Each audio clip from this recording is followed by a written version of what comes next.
এই ছেলে, বিবেচনা করে বেঁচে থাকার চেষ্টা করো। আমি আব্দুর রাজ্জাক বিন ইউসুফ, তোমাদের দিনী ভাই। আমি মানুষ হিসেবে ভুলের ঊর্ধ্বে নই, তবে প্রাণপণে চেষ্টা করি সঠিক বলার। কারো ক্ষমতা থাকলে অনুবাদে ভুল ধরার চেষ্টা করতে পারে, অন্য কোনো দিকে যাওয়ার কোনো সুযোগ নাই, কোনো পথ নাই, মন খারাপ করার কোনো পথ নাই। আপনাকে আমি হিসাবই করি না, কেননা আমি তো আমার কথা বলিনি, মোহাম্মদ সাল্লাল্লাহু আলাইহি সাল্লামের কথা বলেছেন, তাই বলছি। আপনাকে দাঁড়াতে হলে মোহাম্মদ সাল্লাল্লাহু আলাইহি সাল্লামের মুখামুখি দাঁড়াতে হবে। আমি বলেছি যখন 24 ঘন্টার মধ্যে সব ছবি মূর্তি ভেঙে দিতে হবে, তখন আমি বলেছি আমি 2 নম্বর আসামি। 1 নম্বর আসামি কে? মোহাম্মদ সাল্লাল্লাহু আলাইহি সাল্লাম। তার যদি ফাঁসি হয় তাহলে আমার আজীবন জেল হবে। আমি মুসলিম চিররণবীর, মরণকে করি না ভয়। মরলে শহীদ, বাঁচলে গাজী, আমার উভয় সমান। মরা হয় যতটুকু, বেঁচে থাকা ততটুকু। মরলে জান্নাতে, বাঁচলেও জানা। আমি কোনো আমি 1 নম্বর আসামি নই, আমি 2 নম্বর আসামি। 1 নম্বর আসামি কে? মুহাম্মদ সাল্লাল্লাহু আলাইহি সাল্লাম। জেল, ফাঁসি দিয়ে দেন তার। মরা মানুষের ফাঁসি ঘোষণা হয়, হাইকোর্টে ফাঁসি ঘোষণা দিয়ে দিতে হবে। মুহাম্মদ সাল্লাল্লাহু আলাইহি সাল্লামের ফাঁসি ঘোষণা দিলাম, আমি জজ। তিনি একবারে জোরালোভাবে আদেশ করছেন, জোরালোভাবে আদেশ, আলী ছাড়বে না কোনো ছবি মূর্তি, সবকে ভেঙে খান খান চূর্ণ করে দাও। আলী তুমি ছাড়বে না কোনো উঁচু খবর, সবকে ভেঙে সমান করে দাও। এই যে এইখানে সব কবর উঁচু হচ্ছে, এখানে কবর, আবার মুক্তিযোদ্ধা কবর। বেটা কি দেখাচ্ছেন আপনি কবর পাকা করে? অসম্ভব। মুহাম্মদ সাল্লাল্লাহু আলাইহি সাল্লাম বলেছেন আদেশ। কে এমন মায়ের বেটা আছে যে মায়ের বেটা দলিল নিয়ে আমার মুখের উপরে কথা বলতে পারে? ক্ষমতা দিয়ে কথা বলে একেবারেই সহজ। আমি আব্দুর রাজ্জাক নিঃস্ব মানুষ, আমার বংশীয় ক্ষমতা নাই, আমি কোনো দল সংগঠন করি না, আমার দলেরও ক্ষমতা নাই, আমার বংশেরও ক্ষমতা নাই, আমার টাকারও ক্ষমতা নাই। যে কোনো সময় আপনি প্রতিশোধ নিতে পারেন, প্রতিশোধ নিতে সমস্যা হবে না। তবে আমি আব্দুর রাজ্জাক বিন ইউসুফ বলছি, মুহাম্মদ সাল্লাল্লাহু আলাইহি সাল্লাম বলেছেন উঁচু কবর ভেঙে দিতে হবে। এবার বলছি, দেখি কোন মায়ের বেটা এই কথা 19-20 করতে পারে?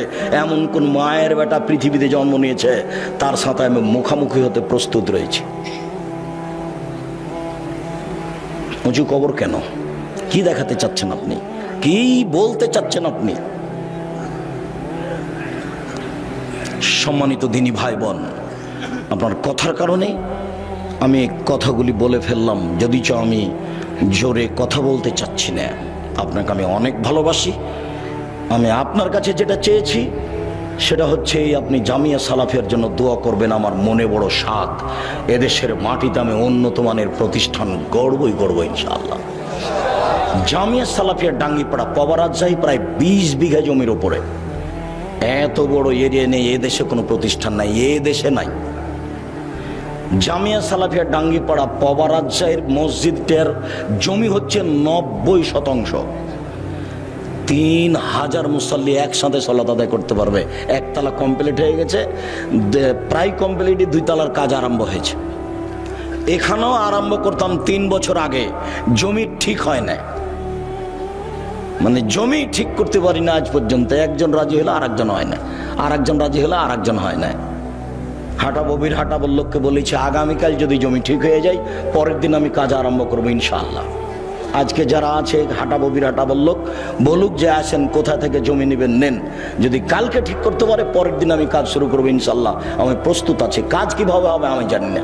2013 সালের 24শে আগস্ট মঙ্গলবার 11টার সময় হাটাববির হাটাবো ওই জামিয়া সালাফিয়ার ওই কাঁঠাল গাছের নিচে আমি বলেছি আমার হাতে টাকা নেই, এই কথা সত্য। এখানে প্রতিষ্ঠান গড়বে, এই কথা সত্য। ইনশাআল্লাহ গড়বেই গড়বে। 65 বছর থেকে ওই সব জমি পড়ে আছে, 65 বছর থেকে। ওই জমিটা সমতল করতে, মোটামুটি সমতল করতে এখনো পারিনি। প্রায় 15 থেকে 16 লক্ষ টাকা খরচ আছে জামিয়া সালাফিয়ার, এখনো সমতল হয়নি। মোটামুটি যা হয়েছে তা একবার দেখে আসিয়েন। গাজীপুরের এ একালার মাটি একটা নিচু, একটা এরকম উঁচু, বড় বেমানান। তাকে ঠিক করতে এত টাকা খরচ, আপনি দেখে আসেন একটু। আমি আপনাকে দেখতে অনুরোধ করেছি আর দোয়া করতে অনুরোধ করেছি, টাকা দিতে অনুরোধ করিনি। টাকা ওপরে আছে, ও যার টাকা নেবে তাকে পাঠিয়ে দিবে ওখানে।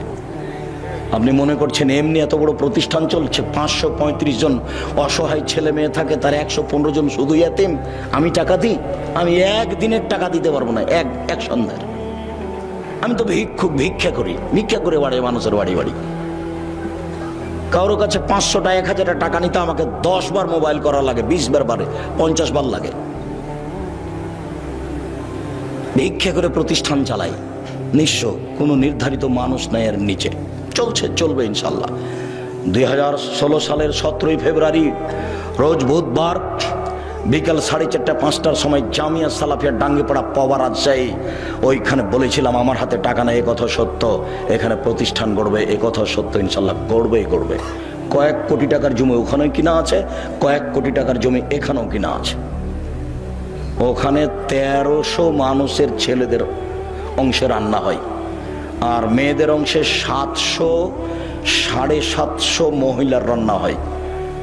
তার 715 জন শুধু খালি মেয়ে। 3টে করে গার্ড আছে ওখানে, 6 জন গার্ডের, এখানে 2 জন গার্ড আছে। আপনি সহজে এমনি ঢুকতে পারবেন না। এখানে যান, এখন যান, দেখে আসেন, আপনি এমনি ঢুকতে পারবেন না। কোনোদিন তো দেখারও আপনার সাথ জাগে না।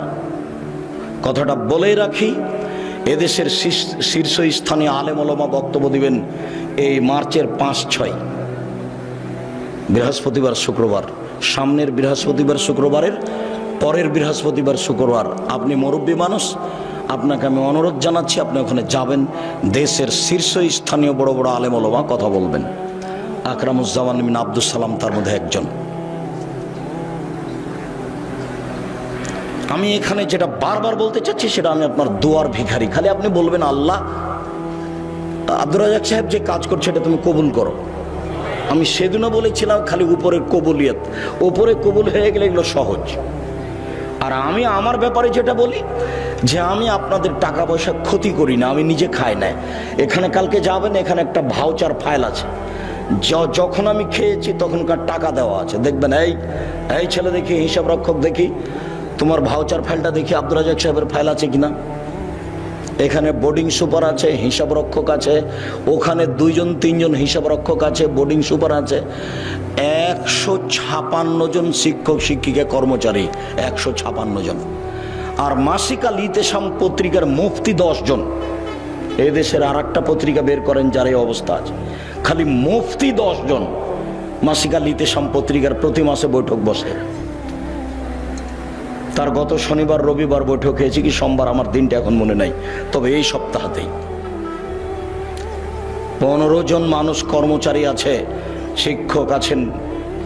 ওই মাসিক আল ইতেসাম পত্রিকার পিছনে 50টা প্রশ্নের উত্তর আছে, 50টা। আমি চেষ্টা চালাচ্ছি যাতে করে আমাদের পরবর্তীতে আবার আলে ওলামা জন্ম নেই যারা শিক্ষা দিতে পারবে। আব্দুল আলিম মাদানী এখানকার প্রিন্সিপাল, আমার জীবনের সবচেয়ে মেধাবী ছাত্র। আমি কোনোদিন তাকে পিটাতে পারিনি, এছাড়া যত আছে সবাইকে কম বেশি পিটাচ্ছি, সে যে হোক। কিছুদিন আগে যে প্রিন্সিপাল ছিল হাসেম,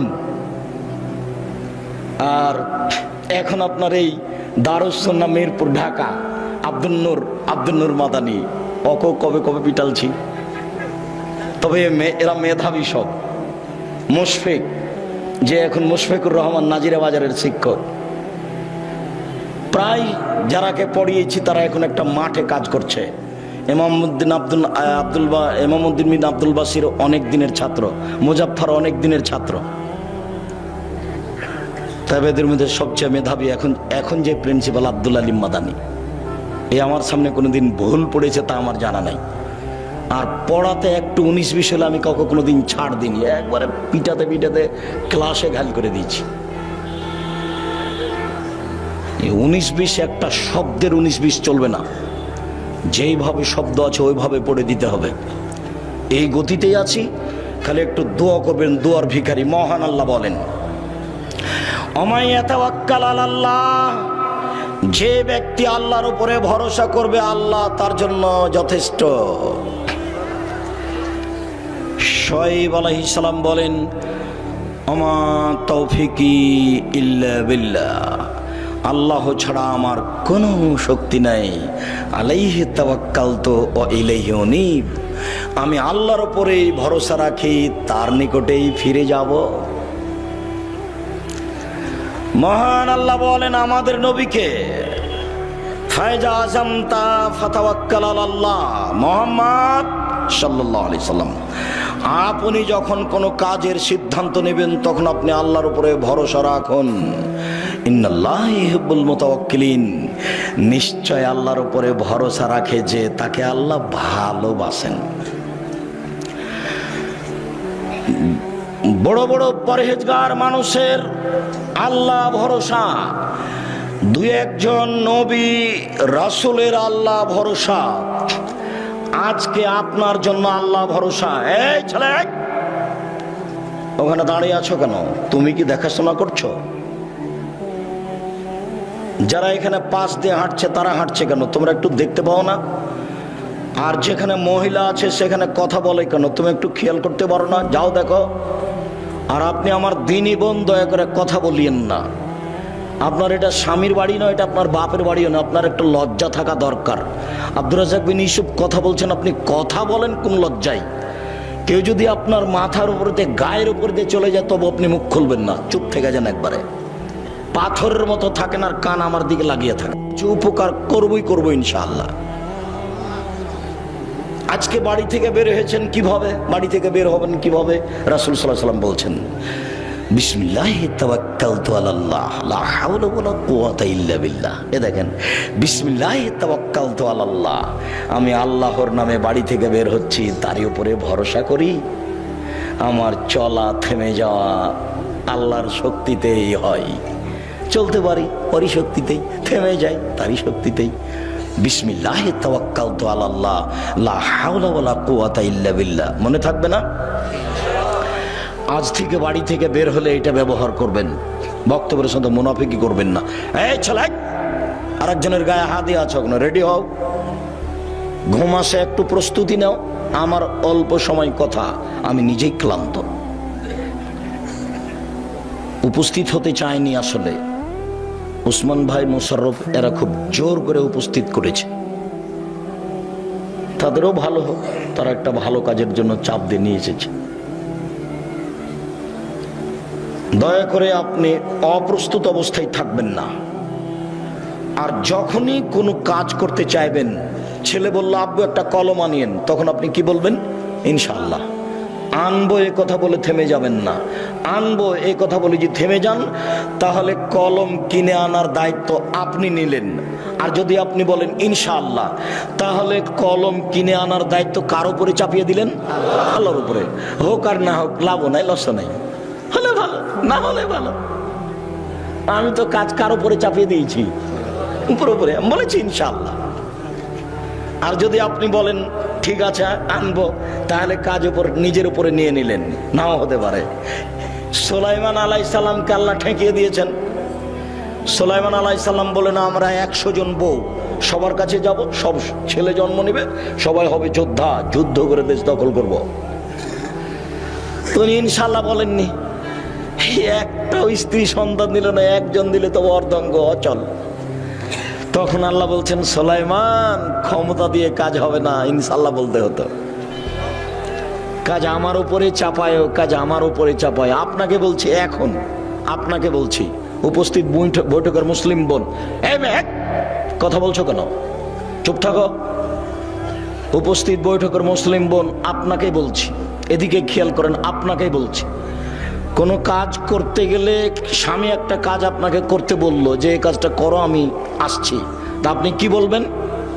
ইনশাআল্লাহ। বুঝতে পারলেন না? মনে হয় আপনি মহিলা মানুষ, এখনো গল্প করছেন নাকি?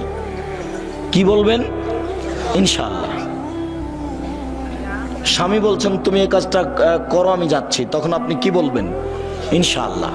তাহলে কাজটা আর একজনের উপরে চাপিয়ে দেওয়া হলো। দেখেন, নবীগণের আল্লাহ ভরসা। ইব্রাহিম জি, মূর্তি কে ভেঙেছে? আরে আমাকে বলছেন কেন? ওই যে বড়জন কুড়াল ঘাড়ে করে আছে, তাকেই বলেন। ও কি কথা বলতে পারে? তুমি তো আমাদের ব্যঙ্গ করছো দেখছি। এই যুবকেরা কে আছো? গর্ত খনন করো, খড়ি জমা করো, আগুন লাগিয়ে দাও, একে ফেলে দাও। ইব্রাহিম আলাইহিস সালাম নিঃস্ব মানুষ, দলও নেই, সংগঠনও নেই, বংশও নেই, কিছুই নেই, একেবারে কোনো কিছু করার ক্ষমতা নেই, একেবারে কিছুই নেই, সাথেও কেউ নাই। এই যুবকরা, গর্ত খনন করো, খড়ি জমা করো, আগুন লাগে দেখে ফেলে দাও। তোরে ফেলে দিল, কোনো ক্ষমতা নাই তার, নিঃস্ব মানুষ। যখন ফেলে দেওয়া হলো তখন বলছেন হাসবুনাল্লাহু ওয়া নি'মাল ওয়াকিল, আল্লাহ আমার জন্য যথেষ্ট, তিনি সুন্দর কাজ করেন। কালা ইব্রাহিম হিনা উলকিয়া ফিন্নার, এই বাক্যটা ইব্রাহিম আলাইহিস সালাম বলেছিলেন যখন তাকে আগুনে নিক্ষেপ করা হয়েছিল। হাদিস বুখারী মুসলিম। হাসবুনাল্লাহু ওয়া নি'মাল ওয়াকিল, বিপদে পড়ে গেছেন, শত্রু মুখামুখি, কি বলবেন? হাসবুনাল্লাহু ওয়া নি'মাল ওয়াকিল। বক্তব্য শেষ হয়ে গেছে, আমার সামনে আসছে বৃষ্টির মতো ঢেল পাথর। ওই সময়তে আমাকে কোনো পাথর লাগেনি, ঢেল লাগেনি, তবে আমি স্টেজ থেকে নেমে দৌড় দিলাম, এক বাড়িতে গিয়ে উঠলাম, তখন পায়ের স্যান্ডেল ছিল না, ও স্যান্ডেল পরার মতো পরিবেশ ছিল না। তখন আমি বলছিলাম হাসবুনাল্লাহু ওয়া নি'মাল ওয়াকিল। কতদিন যে এরকম ঘটনা ঘটেছে, এখন ওরকম নেই, এখন মানুষ কিছুটা সহ্য করছে। আর তখন যেন আমার কথাগুলো সমাজে একেবারে নতুন ছিল। এখন যারা বা মাঝহাবি মানুষ, তারা একটু বুঝতে শিখেছে যে হাদিস জাল জয়ীফ আছে। আমারই এক ক্লাস ফ্রেন্ড কামেল পাস একদিন বলছে, ছি ছি ছি ছি ছি, আব্দুর রাজ্জাক বলছে যে হাদিস জাল। এ হাদিস কে বর্ণনা করেছে? উমর। হ্যাঁ, আপনারা বলেন তো উমর কি মিথ্যে কথা বলতে পারে? তখন জনগণ বলছে না, এই দেখেন আব্দুর রাজ্জাক এই হাদিসকে মিথ্যে বলছে, যে হাদিস উমর বর্ণনা করেন।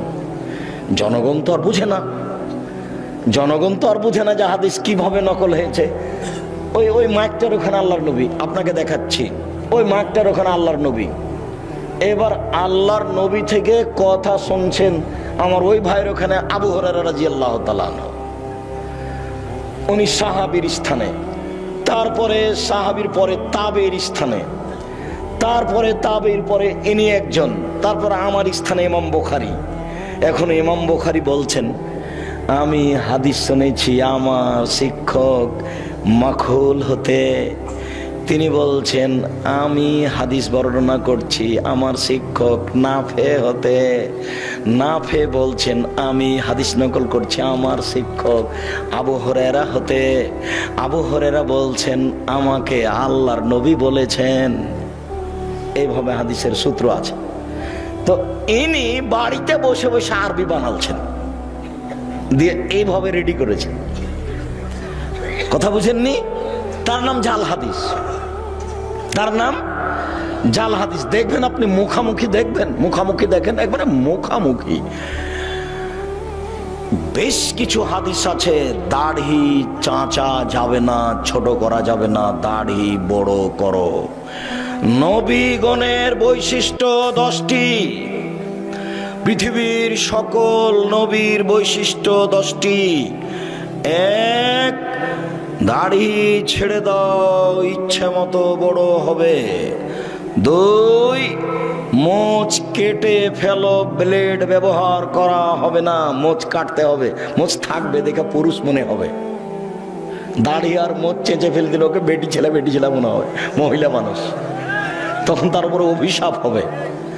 দাড়িও নাই মোচও নাই, তখন ও নারী, তারপরে অভিশাপ, তারপরে অভিশাপ, তারপরে অভিশাপ। মোচ থাকবে, দাড়ি থাকবে, পুরুষ মনে হবে, আর পুরুষত্বা শক্তি কমবে না। তখন নারী বুঝতে পারবে, ওই বোকা মহিলা তো বুঝেনি, তাই দাড়িকে খারাপ মনে করছে। ও যদি বুঝতে পারতো যে দাড়ি থাকলে পুরুষত্বা শক্তি বাড়ে, তাহলে তো বলতো না তুমি আরো দাড়ি রাখো, তুমি আরো দাড়ি রাখো, তুমি আরো দাড়ি রাখো। ও তো আর বুঝেনি ধর্মের ব্যাপার। 2, বগলের লোম উঠিয়ে ফেলো, নারী পুরুষ একই হুকুম, ব্লেড চলবে না, নবীগণের বৈশিষ্ট্য। 3, 4, নখ কেটে ফেলো, নবীগণের বৈশিষ্ট্য। যত পুরুষ নারী আছেন বিছানে ঘুমাবেন না, আগে নখ কাটবেন, তারপরে এই ছেলে, দোকানে চা করছো, তোমার নখ বড় কেন? তুমি আর শরম পাও না? তুমি মুসলমানের বাচ্চা, নখ বড় কেন? তুমি আজকে নখ কেটে ঘুমাবা। উপস্থিত বৈঠকের মুসলিম বোন আপনাকে বলছে, এই মেয়ে, নখ বড় কেন তোমারা? তোমার বাপ দেখে না? তোমার মা দেখে না? দুনিয়াতে এমনি আছো নাকি? বাপ নাই তোমার, মা নেই তোমার? খারাপ লাগে? তোমাকে খারাপ লাগে শুনতে? খারাপ লাগে কেন? তোমার বাপ আছে তো তোমার নখ বড় কেন? তোমার মা আছে তো তোমার নখ বড় কেন? কিসের তোমার বাপ মা? তোমার বাপ উপার্জন করবে গার্মেন্টসে, সেই জন্য তোমার বাপ। আর তোমার মা তেল বেশি করে দিয়ে ভাত রান্না করে দিবে তরকারি, সেই জন্য ও মা না। রান্না করতে কাজের মেয়েও পারে। কাজের মেয়ে বলতে পারে না এই নখ কাটো, তোমার মা বলতে পারে এই নখ কাটো। এই মেয়ে, তোমাকে বলছি, তুমি যদি নখ রেখে ঘুমাও, তুমি আমার বক্তব্যের সাথে মুনাফিকি করেছ। এই মেয়ে, তুমি যদি আজ রাতে নখ রেখে ঘুমাও, তুমি আমার বক্তব্যের সাথে মুনাফিকি করেছ। তোমার এখানে বক্তব্য শুনতে আসা ঠিক হয়নি। তুমি আমার বক্তব্যের সাথে মুনাফিকি করো না। নিচের লুম পরিষ্কার করতে হবে, ঊর্ধ্বে টান 40 দিন। পুরুষ নারী একই হুকুম। ব্লেড ব্যবহার করা যাবে না, এ কথা মিথ্যা। যা দিয়ে সম্ভব, যেভাবে সহজ সেভাবেই পরিষ্কার করবে। নারী পুরুষ একই হুকুম। যেটা বলতে যাচ্ছিলাম, একাধিক সহিহ হাদিস, দাড়ি ছেড়ে দিতে হবে। তিরমিজিতে একটা হাদিস আছে, জাল হাদিস। আল্লাহর নবী তার দাড়ির দুই পাশ থেকে এবং সামনে থেকে কেটে ছোট করতেন। ওটাও হাদিস, এটাও হাদিস। বুঝাতে পারলাম না? আমি কি বুঝাচ্ছি তা বলতে পারেন, বুঝতে পারেন মনে হয়। তার মানে দাড়ি রেখে দিতে হবে, এটা বুখারী মুসলিমের সহিহ হাদিস। আর দাড়ি কেটে ফেলতে হবে, নবীও কাটতেন, এটা কোন হাদিস? জাল হাদিস। এটা মানুষে বসে বসে বানালছে। বুঝতে পারলেন না? মুহাম্মদ সাল্লাল্লাহু আলাইহি সাল্লাম বলেন, মহিলার দিকে লক্ষ্য করা যাবে না। আল্লাহর নবী হঠাৎ যদি কোনো মহিলার উপরে চোখ পড়ে যায় তাহলে কি করব? তখন আল্লাহর নবী বললেন, তুমি তোমার মুখটা তার থেকে সরিয়ে নিবা। তার মানে টিভির পর্দার দিকে তাকিয়ে তার খবর শোনা যাবে না। কোনো মানুষ যদি টিভিতে খবর শুনতে চায় তাহলে তাকে এইভাবে বসতে হবে। রং মাখানো পতিতালয়ের মেয়ে টিভির পর্দাতে এসে বক্তব্য দিচ্ছে, আপনি তার দিকে চোখ রেখে আছেন, তখন আপনি পরেজগার? ছি ছি ছি ছি, একটু লজ্জা লাগে না? একটু শরম হয় না? একটু হায়া লাগে না? বেটা তাহাজ্জুদ পড়ে, মাথায় টুপি দিয়ে থাকে, একটু শরম করা দরকার। খারাপ লাগছে? খারাপ লাগবে কেন? বসেন কেন? বসবেন কেন? আপনি বলেন যে আমি খুব ভালো মানুষ, বলেন দেখি, বলেন আপনি ভালো মানুষ, আপনি বলেন দেখি। রাসূল সাল্লাল্লাহু আলাইহি সাল্লাম বলছেন, 3 শ্রেণীর মানুষ জান্নাতে, জাহান্নামে যাবে না, ও জান্নাতে যাবেই যাবে। তার এক শ্রেণীর মানুষ হচ্ছে বেগানা নারী, অপর নারীকে দেখে চক্ষু নিচু করে, যে সে জান্নাতে যাবে। আমি বলিনি, মুহাম্মদ সাল্লাল্লাহু আলাইহি সাল্লাম বলেছেন, এক শ্রেণীর মানুষকে আমি জান্নাতে নিয়ে যাব। কিভাবে নিয়ে যাবো সেটা আমার ব্যাপার। সেই পুরুষ যারা অপর নারীকে দেখে চক্ষু নিচু করে। তাহলে একাধিক সহিহ হাদিস, নারীর দিকে দেখা যাবে না। আর একটা হাদিস আছে, আল্লাহর নবী বলছেন, কেউ যদি সুন্দরী মেয়ের দিকে তাকায় তাহলে চোখের পাওয়ার বেড়ে যাবে। হাদিস জাল। এদেশে একটা বই পাওয়া যায়, বক্তা শ্রোতার পরিচয়, দেখুন কিনে দেখুন, ওটাও হাদিস, এটাও হাদিস। মুহাম্মদ সাল্লাল্লাহু আলাইহি সাল্লাম বলেন, সালাতের সালাম হচ্ছে, সালাত শেষ হচ্ছে আসসালামু আলাইকুম রাহমাতুল্লাহ, আসসালামু আলাইকুম রাহমাতুল্লাহ। আবু দাউদে একটি হাদিস আছে, সালামের বৈঠকে বসে বায়ু ছেড়ে দিলেই সালাম হয়ে যাবে। আসসালামু আলাইকুম রাহমাতুল্লাহ, আসসালামু আলাইকুম বলা লাগবে না। মানুষের বানানো প্রায় 3 লক্ষ হাদিস আছে। আমি আব্দুর রাজ্জাক বিন ইউসুফ 10,000 হাদিস রেখেছি আপনাকে দেখানোর জন্য। টাকার গায়ে লেখা আছে, চাহিবা মাত্র ইহার বাহককে দিতে বাধ্য থাকিবে। আমি আব্দুর রাজ্জাক বিন ইউসুফ 10,000 জাল জয়ীফ হাদিস আপনাকে দেখানোর জন্য প্রস্তুত রয়েছি। হাদিস যে জাল হয় তার আপনাকে 2-1টা দেখালাম। ফাজাইলে আমল বইয়ে লেখা আছে যে আদম আলাইহিস সালাম ভারত থেকে 60,000 বার হজ করতে গেছেন। তাহলে তার বয়স হতে হবে 60,000 বছর। একেবারে নগদ মিথ্যে। ফাজাইল আমলে বইয়ে লেখা আছে, এমন ভাবে জিকির করবে দেখে যেন মানুষ বলে পাগল। আপনাদের এখানে যে বট গাছ আছে, বট গাছে এখন এখানে সম্মেলন হয় কিনা, যারা দেখেছেন তারা নারী পুরুষ জিকির করতে করতে উল্টে পড়ে যায়। যারা বাস্তব দেখেছে তারা বলছে জি না, এটা রাখা যাবে না, পীর মুরিদির কোনো নীতি রাখা যাবে না, যে কোনো মূল্যে এলাকা থেকে উঠাতে হবে, যে কোনো মূল্যে। কথা দিয়ে উঠান, পিটিয়ে উঠান। অসম্ভব আহলে হাদিস উর্দুশিত এলাকায় এরকম জিকির আজকার মিথ্যা নারী পুরুষ একাকার হয়ে হতে পারে না। অসম্ভব, যে কোনো মূল্যে ঠেকাতে হবে, যে কোনো মূল্যে। আপনি প্রস্তুত থাকুন। আহলে হাদিস উর্দুশিত এলাকায় এরকম মিথ্যে জিকির হবে, এটা হতে পারে না। ধর্মের নামে মিথ্যে জিকির চিৎকার করে হতে পারে না। এই মাটিতে জিকির হবে লা ইলাহা ইল্লাল্লাহ চুপে। আপনাকে কথা প্রসঙ্গে একটু দেখালাম। আল্লাহ ভরসা, আল্লাহ ভরসা একটু। আবু বকর সিদ্দিক রাদিয়াল্লাহু তাআলা আনহু বলেন, আমি গারে শহরে আল্লাহর নবীর সাথে আছি। তার একটু আগে বলি, 1 মিনিট এক খেয়ালে চেয়ে থাকবেন। মন খারাপ, আবু বকর সিদ্দিক হিজরত করে চলে যাবেন, পালিয়ে যাবেন। আল্লাহ রাসূল বলছেন, আবু বকর তুমি একটু থামো, আমাকেও যাওয়া লাগতে পারে। তখন আবু বকর সিদ্দিক বুঝলেন তাহলে দুইজনের একসাথে হিজরত হবে। এবার আবু বকর সিদ্দিক 2টা উটের প্রস্তুতি নিলেন। আর বক্তা বলছেন যে সেদিন থেকে আবু বকর সিদ্দিক রাদিয়াল্লাহু তাআলা দরজায় দাঁড়িয়ে থাকলেন। কখন আল্লাহর নবী বলবেন, কখন রেডি, তাই তিনি রেডি আছেন, একবার সব মিথ্যে কথা। তখন উনি বুঝলেন যে আমাকে বের হতে হবে, 2টা উট রেডি।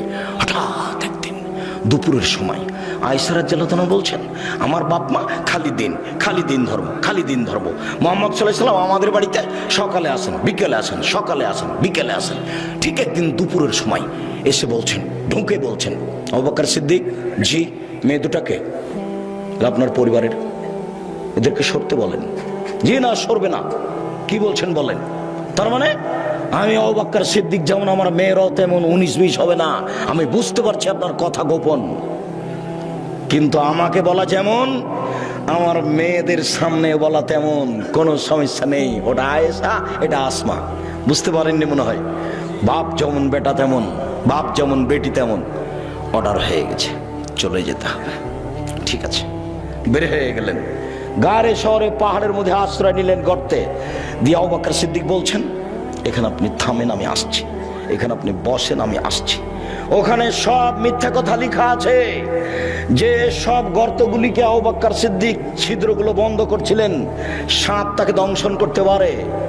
তাই মিথ্যা বক্তব্য লেখা আছে, মিথ্যা বইয়ে লেখা আছে যে 100 বছর, 300 বছর, 50 বছর থেকে একটা সাপ গর্তে ঢুকেছিল। একদিন মুহাম্মদ সাল্লাল্লাহু আলাইহি ওয়াসাল্লাম এখানে আসবেন, তাকে দেখবো এই জন্য।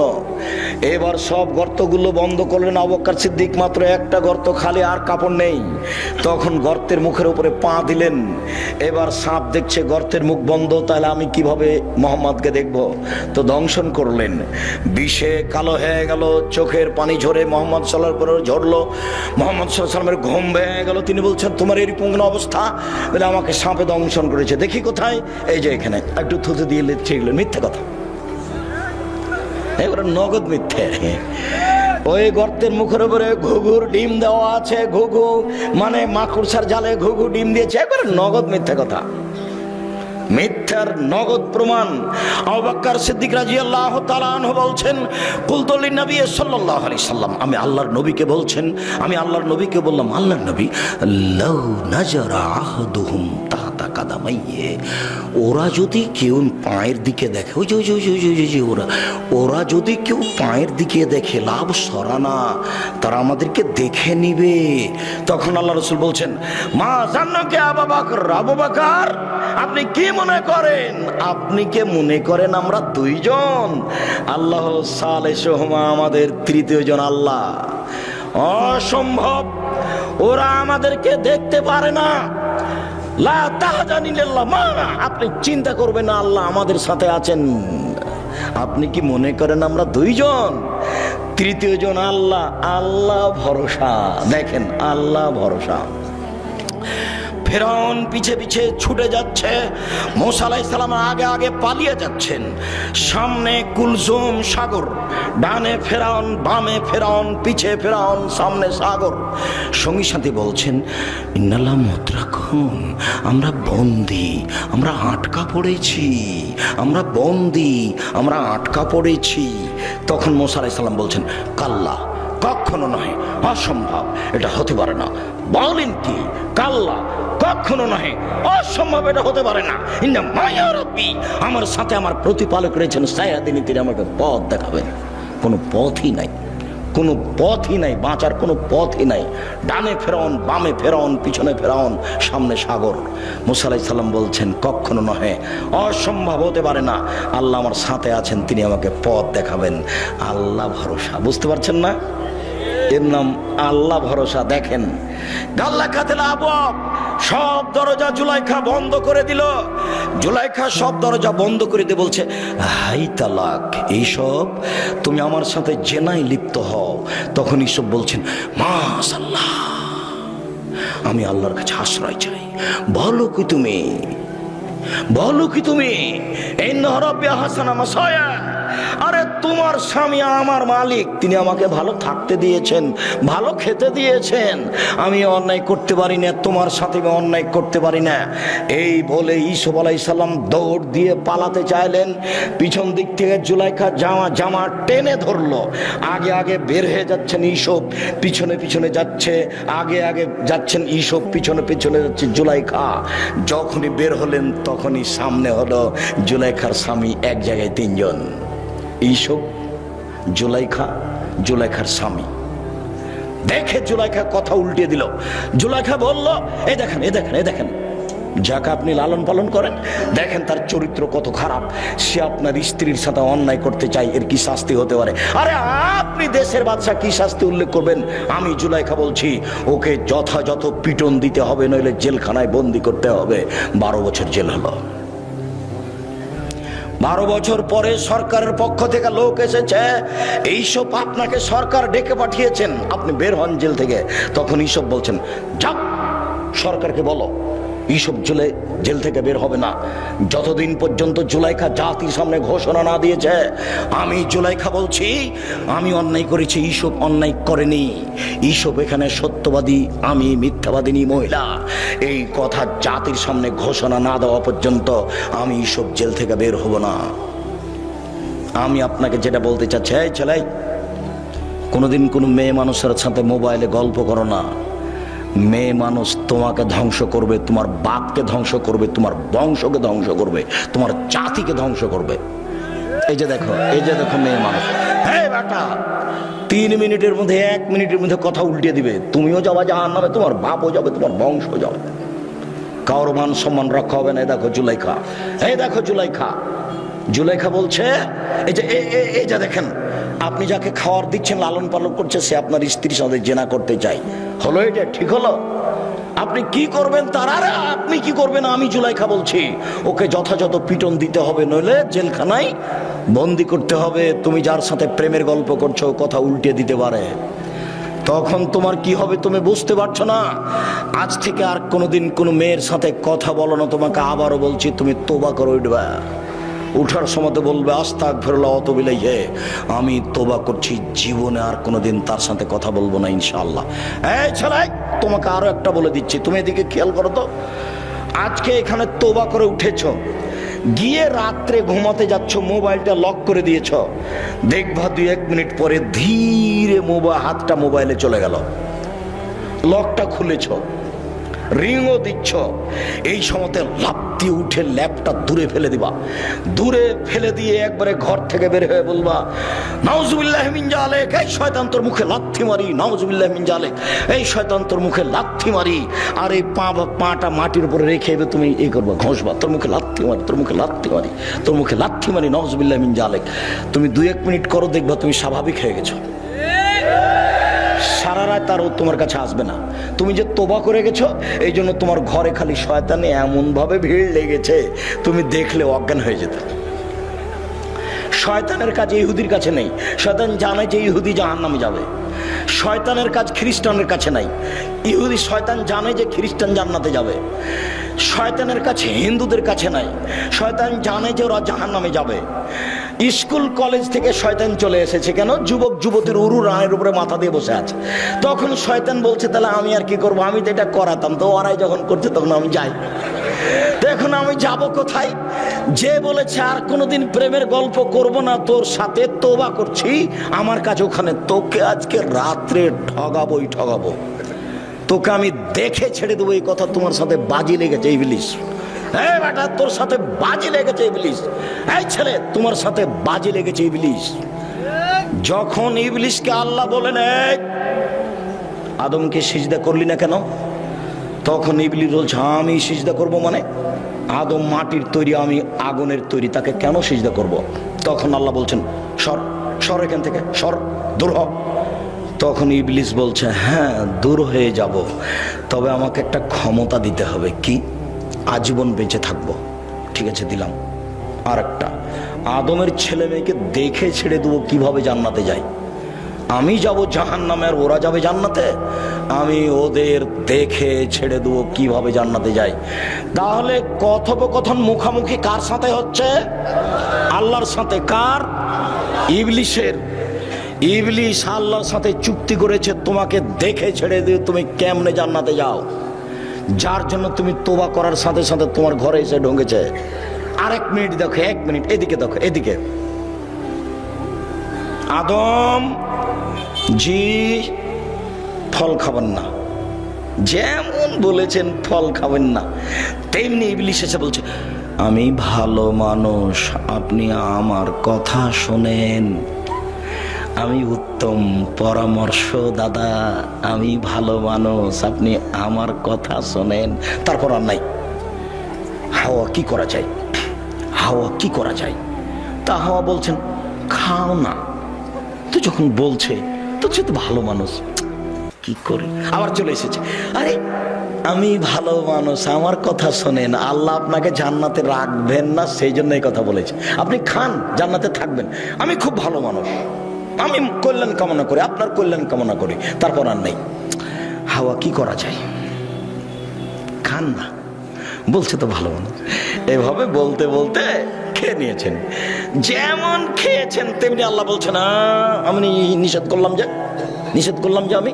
তখন দুইজন মিলে বলছে রব্বানা যালামনা আনফুসানা ওয়া ইল্লাম তাগফির লানা ওয়া তারহামনা লানাকুনান্না মিনাল খাসিরিন।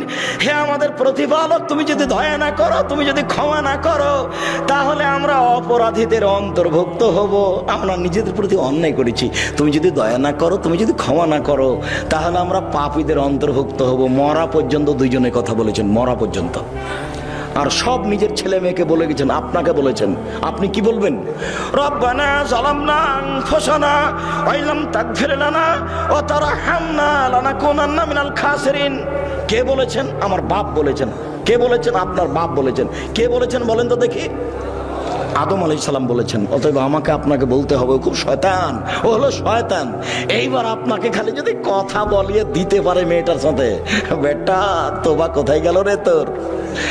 এই বেটা তোর তোবা কোথায় গেল? ঠিক করেছিস তুই রে বেটা, তুই কথা বলেছিস, আমি এটা চাচ্ছিলাম, বাস থাক, এবার আমি যাই। যার জন্য একবারে লাথি মারবে তুমি তার মুখের উপর, তোর মুখে লাথি মারি, তোর মুখে লাথি মারি। নাউজুবিল্লাহ মিন জালিক, নাউজুবিল্লাহ মিন জালিক, আস্তাগফিরুল্লাহ ওয়া আতুবু ইলাইহি। আমি তওবা করলাম, আবার এই কথা বলছি কেন? আল্লাহ ভরসা। 2-1 মিনিট, বেশি নয়। এই ছেলে বসো। সম্মানিত দিনী ভাই বোন, এই 2-3টা হাদিস, কয়েক মিনিট। উমর ইবনে খাত্তাব রাদিয়াল্লাহু তাআলা আনহু বলেন, রাসূল সাল্লাল্লাহু আলাইহি সাল্লাম বলেছেন, লাউ আন্নাকুম তাতাওয়াক্কালুনা আলাল্লাহি হাক্কা তাওয়াক্কুলিহি। পৃথিবীর মানুষ, তোমরা যদি সত্য সত্য আল্লাহর উপরে ভরসা করো, লা রাযাকতুম, তাহলে তোমাদের রুজি দেওয়া হবে। কামা ইরযাকুত তায়রু, যেমন পাখিকে রুজি দেওয়া হয়। তাকদু খেমাসান তার হবে তা না। সকালে পাখি খালি পেটে আসে, বিকালে পাখি ভরা পেটে যায়। পাখি কি গতকালকে খাদ্য জমা করে গেছিল?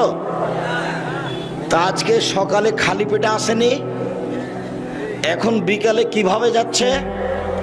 ভরা পেটে যাচ্ছে। আল্লাহর নবী বলছেন তোমরা সত্য সত্য আল্লাহর উপর ভরসা রাখো, পাখিকে যেমন খেতে দেওয়া হয় তোমাকে দেওয়া হবে।